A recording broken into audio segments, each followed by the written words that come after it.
Hey everyone, it's Steve from the garden. Well, a good part of the United States and parts of Europe are experiencing high or record high temperatures. So in this video, I'm going to give some simple tips to help your garden survive the heat wave. The most obvious thing we need to do when it's hot and dry outside is water. If you live in an area that's very dry, like Colorado or Arizona, you might have to water 2, maybe even 3 times a day just to keep water in the ground. But for other places, well, we may not be getting the rain that we would normally get. How do we tell when we need to water the garden? Now, some plants, like these onions and sweet corn, they can soak up a lot of water. But plants like tomatoes, they like a very consistent level of moisture, and that also helps keep them from cracking and splitting. So one way we can check to see if the soil needs watering is to take our finger and just put it into the soil as far as we can and pull it out. Now, if your finger comes out dirty, that means there's some moisture down in that ground. But you can see in my finger, like the upper part here is dry. So we know that the surface here is drying out. And that makes sense because with the heat we've had, that soil here at the very top is going to get the most sun and the most heat, and that's where the water is going to come out. Now, even though my finger did come out with some dirt on it, and I did feel some moisture down there, I can tell that there wasn't a lot of dirt, and therefore this bed is in need of some watering. When we do water, we want to get that water right to the soil surface, or if possible, right to the roots of the plant. Now, these drip irrigation systems, they really help conserve the water and get it where it needs to, and are far more efficient than any kind of overhead watering system. Now, wherever possible, you also want to cover that soil with a mulch. Now, that could be a traditional mulch like wood chips, like I have here. But it could also be things like dried grass clippings or chopped up leaves. Like these leaves are really doing a nice job on this bed.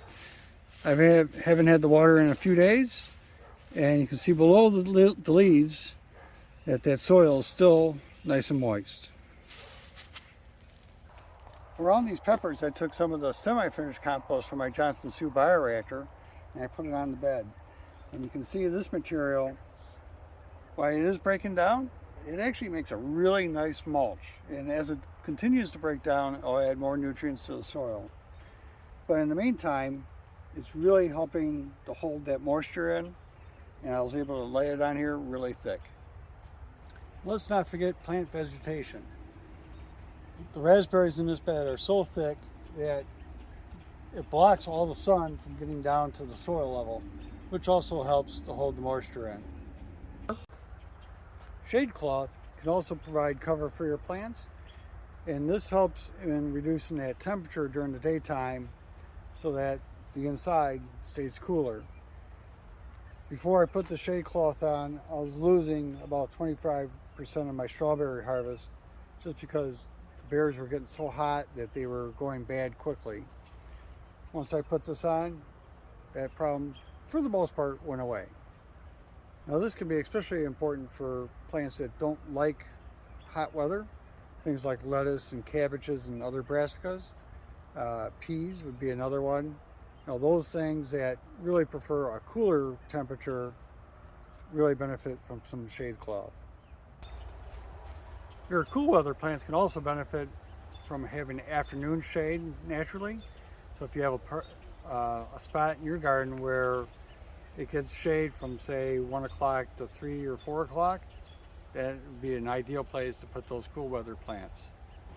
And don't forget to protect yourself, whether that means putting on some sunblock or, like I am doing, waiting until the sun kind of drops below the trees before I come out to the garden.